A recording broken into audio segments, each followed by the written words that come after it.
जिज्ञासु आत्माओं, आइए आज एक अद्भुत कथा का अनुभव करें। आज हम आपको ले चलेंगे एक ऐतिहासिक और आध्यात्मिक यात्रा पर, जो सिर्फ एक देश की सीमा नहीं बल्कि पूरे विश्व के चेतना स्तर को बदलने वाली थी। यह वो क्षण था जब भारत के योग और सनातन ज्ञान का प्रकाश पश्चिम की धरती पर पहली बार इतनी प्रबलता से फैला। स्वामी परमहंस योगानंद जी का अमेरिका गमन सिर्फ एक यात्रा नहीं थी, बल्कि यह योग, ध्यान और आध्यात्मिक जागरण का एक वैश्विक संदेश था। कैसे एक युवा सन्यासी अपने गुरु की आज्ञा का पालन करते हुए एक ऐसे देश में पहुंचे जहां आध्यात्मिकता का स्वरूप बिल्कुल भिन्न था। क्या कठिनाइयां आईं और कैसे उन्होंने पश्चिम में भारतीय योग और ध्यान का बीज बोया, जो आज भी फल फूल रहा है। तो आइए इस रोमांचक यात्रा को सुने और जानें कि कैसे पूर्व और पश्चिम की इस अद्भुत संगम में एक नया युग प्रारंभ हुआ। अमेरिका, निश्चय ही ये लोग अमेरिकी हैं। मेरे मन में यही विचार उठा जब मेरी अंतर्दृष्टि के सामने से पाश्चात्य चेहरों की लंबी कतार गुजरने लगी। रांची में अपने विद्यालय के भंडार गृह में कुछ धूलि धूसरित पेटियों के पीछे मैं ध्यान मग्न बैठा था। बच्चों के बीच व्यस्तता के उन वर्षों में एकांत स्थान मिलना बहुत कठिन था। ध्यान में वह दृश्य चलता रहा। एक विशाल जनसमूह मेरी ओर आतुर दृष्टि से देखते हुए मेरी चेतना के मंच पर अभिनेताओं की तरह मेरे सामने से गुजर रहा था। इतने में भंडार गृह का द्वार खुल गया। सदा की तरह एक बच्चे ने मेरे छिपने के स्थान को खोज लिया था। यहां आओ विमल, प्रफुल्ल मन से मैंने उसे बुलाया। तुम्हें एक समाचार सुनाता हूं। भगवान मुझे अमेरिका में बुला रहे हैं। अमेरिका में? उसने ऐसे स्वर में मेरे शब्दों को दोहराया जैसे मैंने कहा हो, चांद पर जा रहा हूं। हां, कोलंबस की भांति मैं भी अमेरिका की खोज करने जा रहा हूं। कोलंबस ने सोचा था कि वह भारत पहुंच गया, परंतु वह अमेरिका पहुंच गया था। निश्चय ही इन दो देशों के बीच कोई कर्म संबंध है। विमल वहां से भाग गया और शीघ्र ही 2 पांव के उस समाचार पत्र ने सारे विद्यालय में यह बात फैला दी। मैंने स्तंभित शिक्षक वर्ग को बुलाया और विद्यालय को उनके हाथों में सौंप दिया। उस अवसर पर उन्हें संबोधित करते हुए मैंने कहा, मुझे पूरा विश्वास है कि लाहिड़ी महाशय के शिक्षा आदर्शों का आप लोग सर्वोपरि पालन करेंगे। मैं हमेशा आप लोगों को पत्र लिखता रहूंगा। ईश्वर ने चाहा तो किसी दिन मैं यहां वापस आ जाऊंगा। उन छोटे छोटे बच्चों पर और रांची की उस सुंदर विस्तृत भूमि पर अंतिम दृष्टिपात करते हुए मेरी आंखें छलछला आईं। मैं जानता था कि मेरे जीवन का एक विशिष्ट अध्याय पूरा हो चुका था और अब इसके आगे मुझे सुदूर देशों में ही रहना होगा। ध्यान में उस दृश्य दर्शन के कुछ ही घंटों बाद मैं ट्रेन से कोलकाता रवाना हो गया। दूसरे ही दिन मुझे अमेरिका में आयोजित धार्मिक उदारतावादियों के अंतर्राष्ट्रीय सम्मेलन में भारत के प्रतिनिधि के रूप में भाग लेने के लिए एक निमंत्रण मिला। उस वर्ष यह सम्मेलन अमेरिकन यूनिटेरियन एसोसिएशन के तत्वावधान में बॉस्टन में होने वाला था। मेरा दिमाग घूमने लगा। मैं श्रीरामपुर में श्री युक्तेश्वर जी के पास जा पहुंचा। गुरुजी, मुझे अभी अभी अमेरिका में एक धार्मिक सम्मेलन में भाषण देने का निमंत्रण मिला है। क्या मुझे जाना चाहिए? गुरुदेव ने सहज भाव से उत्तर दिया, सभी दरवाजे तुम्हारे लिए खुले हैं। अभी नहीं गए तो कभी नहीं जा सकोगे। मैंने व्याकुल होकर कहा, परंतु गुरुदेव, मुझे सार्वजनिक व्याख्यान देने का अनुभव ही क्या है। मैंने शायद ही कभी कोई भाषण दिया हो, और अंग्रेजी में तो कभी नहीं। तुम अंग्रेजी में बोलो या किसी भी भाषा में बोलो, योग पर तुम्हारा भाषण मन लगाकर सुना जाएगा। मैं हंस पड़ा। गुरुजी, अमेरिकी लोग बंगाली भाषा तो सीखने से रहे। आप ही अब कृपा करके मुझे अंग्रेजी भाषा की बाधाओं से पार करवाइए। जब मैंने पिताजी के सामने अमेरिका जाने का अपना विचार रखा तो वे हतप्रभ रह गए। उनके लिए अमेरिका एक अति दूर देश था। उन्हें भय था कि वे मुझे फिर कभी देख नहीं पाएंगे। उन्होंने रुक्षता के साथ पूछा, तुम जाओगे कैसे? कौन तुम्हें इसके लिए पैसा देगा? मेरी शिक्षा एवं पूरे जीवन के लिए वे ही प्रेम से पैसा देते आ रहे थे, इसलिए निश्चय ही उन्हें आशा थी कि यह प्रश्न उठाते ही मेरी सारी योजना धरी की धरी रह जाएगी। भगवान मुझे पैसा देंगे। जब मैंने यह उत्तर दिया तो अनेक वर्ष पहले आगरा में अनंतदा को दिए हुए इसी प्रकार के उत्तर का मुझे स्मरण हो आया। अधिक चालाकी न दिखाते हुए मैंने आगे कहा, पिताजी, शायद भगवान आपके मन में मेरी सहायता करने की प्रेरणा जगा दें। नहीं, कभी नहीं। उन्होंने मेरी ओर दयनीय भाव से देखा। इसलिए दूसरे दिन जब पिताजी ने एक बड़ी रकम का चेक मेरे हाथ में दिया तो मेरे आश्चर्य का ठिकाना न रहा। उन्होंने कहा, एक पिता होने के नाते नहीं, परंतु लाहिड़ी महाशय का निष्ठावान शिष्य होने के नाते मैं तुम्हें यह पैसा दे रहा हूं, तो जाओ उस दूर पाश्चात्य देश में और वहां धर्म पंथों से मुक्त क्रिया योग की शिक्षाओं का प्रसार करो।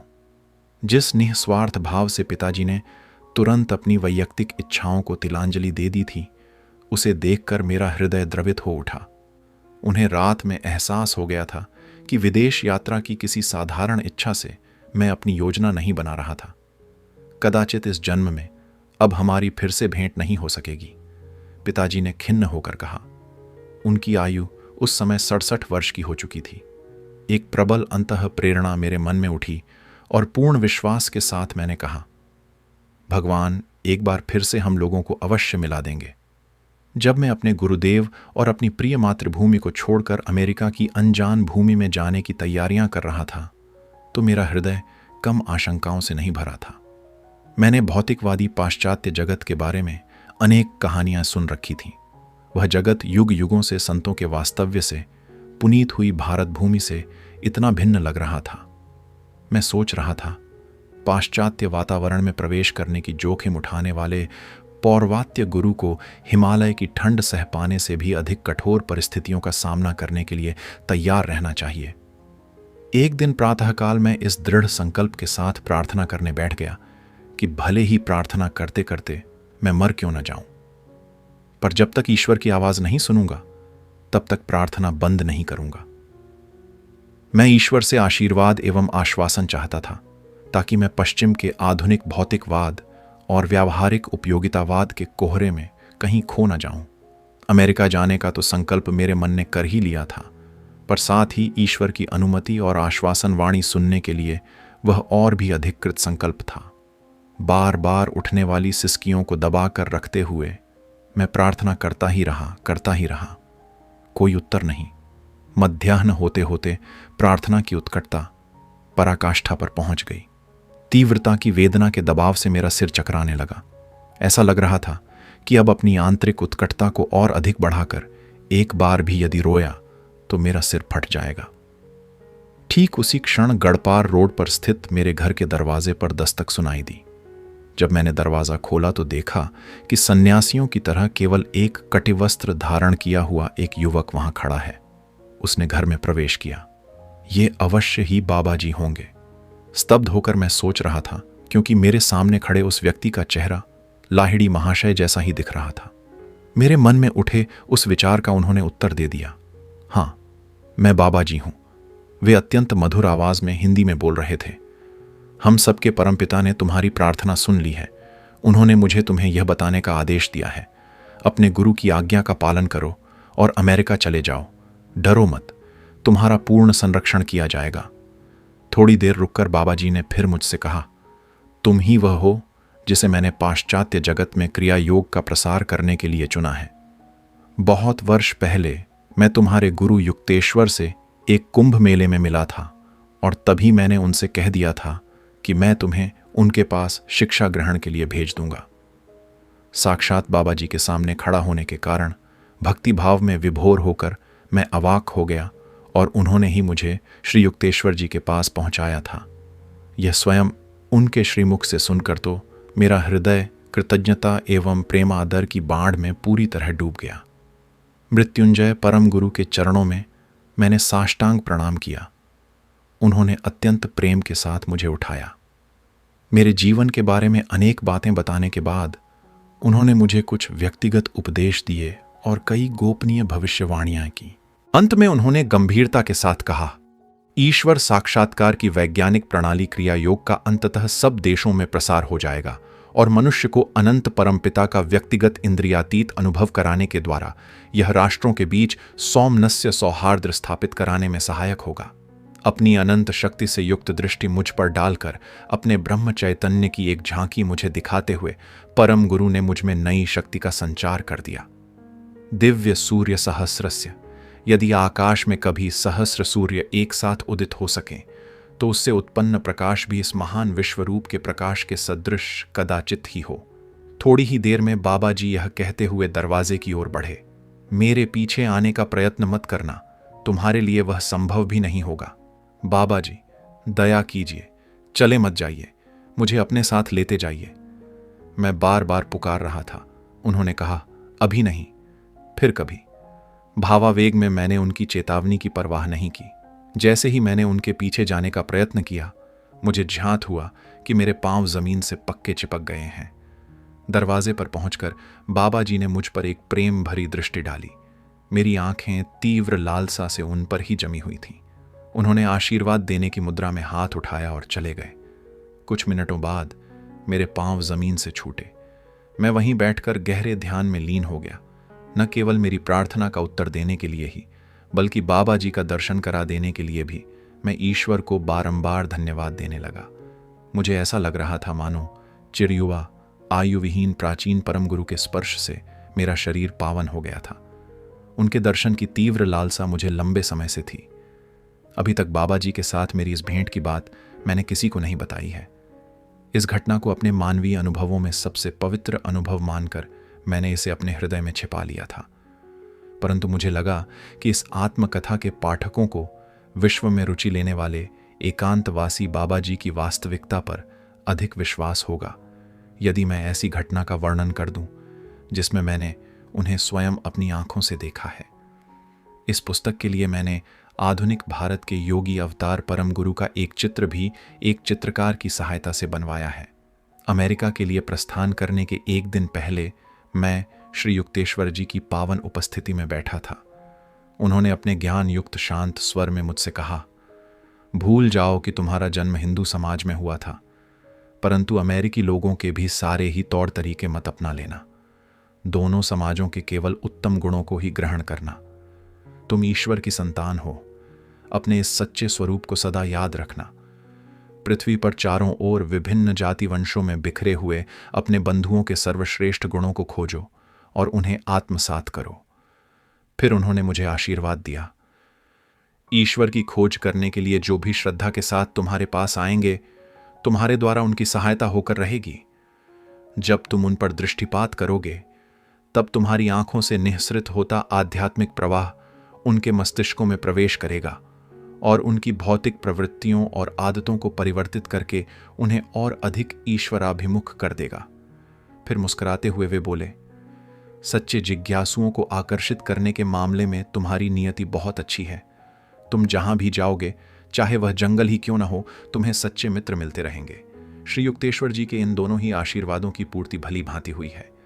मैं अमेरिका अकेला ही आया, जहां मेरा एक भी मित्र नहीं था, परंतु यहां हजारों लोग मुझे मिले जो आत्मा की कालातीत शिक्षाओं को ग्रहण करने के लिए तैयार बैठे थे। विश्व युद्ध के बाद अमेरिका जाने वाले पहले ही यात्री जहाज द सिटी ऑफ स्पार्टा पर सवार होकर मैंने अगस्त 1920 में भारत से प्रस्थान किया। पासपोर्ट प्राप्त करने में लाल फीताशाही की अनेकानेक कठिनाइयां आईं, जो लगभग चमत्कारी रूप से ही दूर हुईं, और तब कहीं जाकर मैं जहाज पर यात्रा के लिए टिकट पा सका।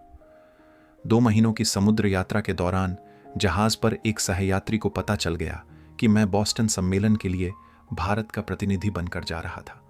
मेरे नाम का विचित्र उच्चारण करते हुए आगे मुझे अमेरिकी लोगों द्वारा जिन अजीब अजीब तरीकों से अपने नाम का उच्चारण सुनना था, उनमें से यह केवल पहला था।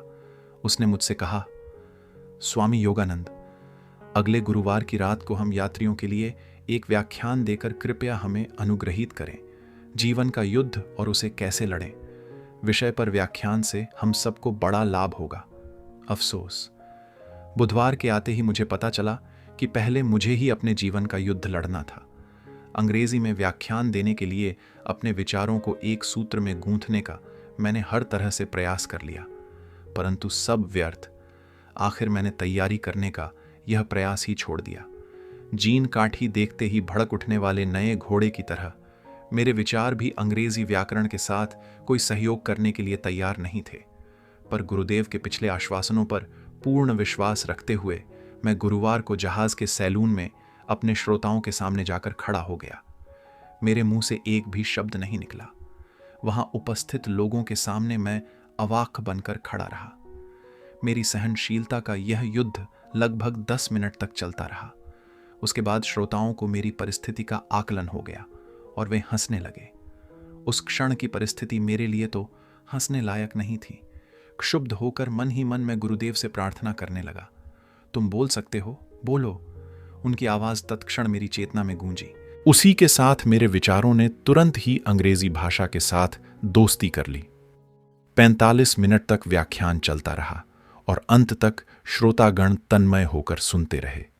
इस व्याख्यान के कारण अमेरिका में विभिन्न संस्थाओं के समक्ष बाद में व्याख्यान देने के लिए कई निमंत्रण मुझे उसी समय मिल गए।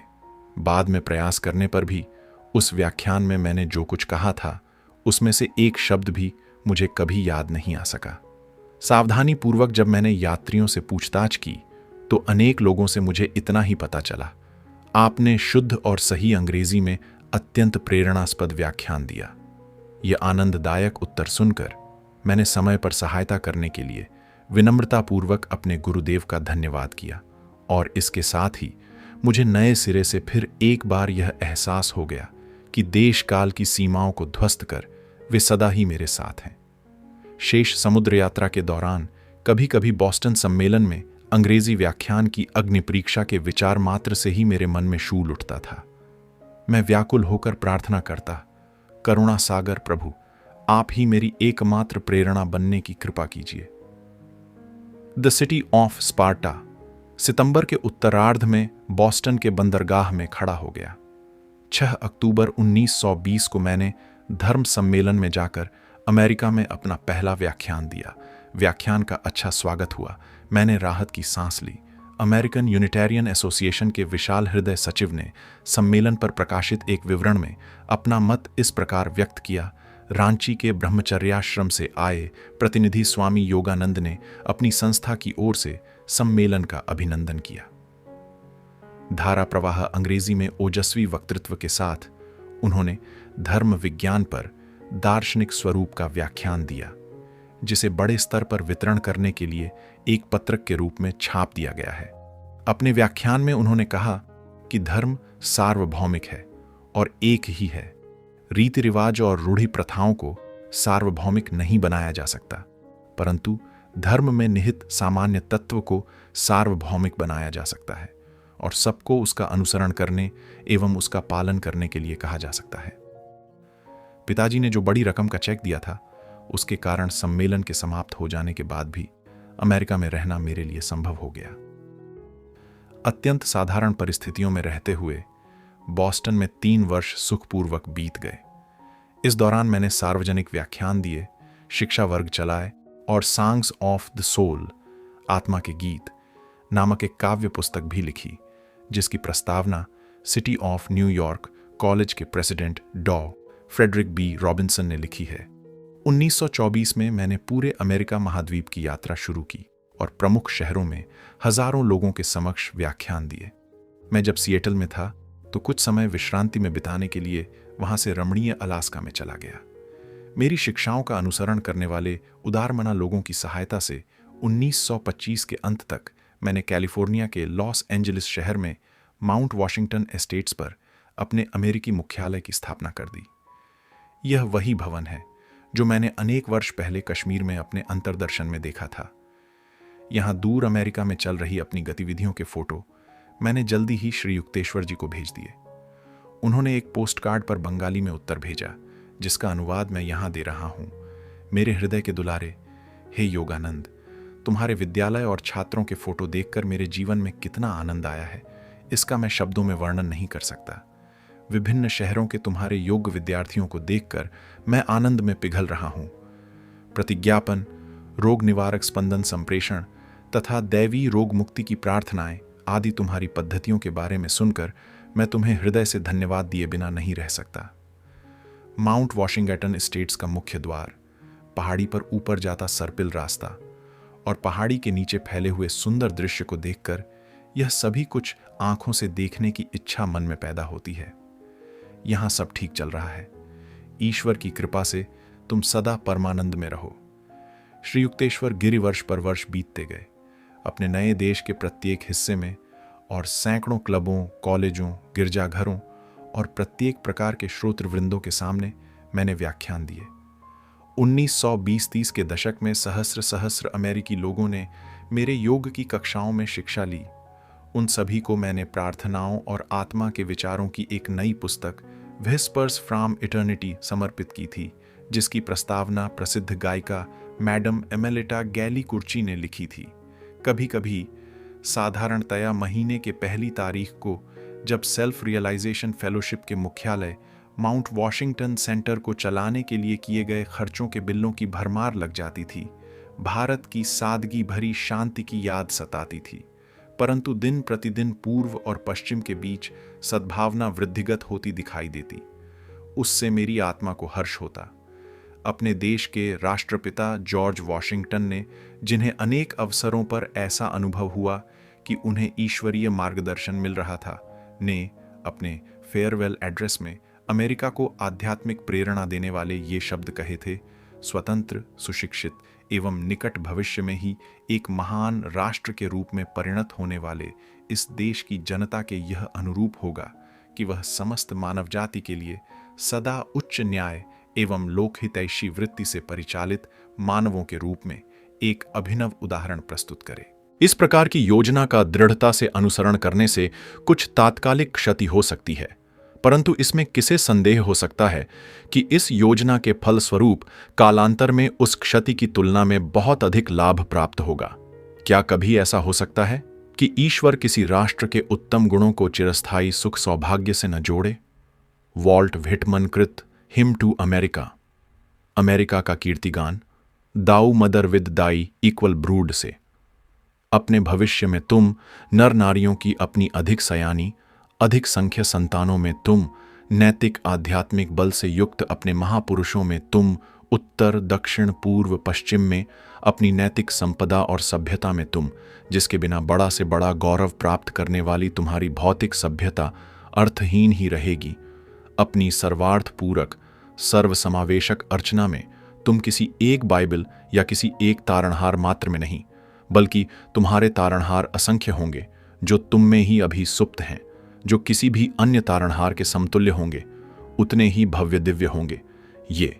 ये सब तुम में अवश्य होंगे। यह मैं आज भविष्यवाणी करता हूं।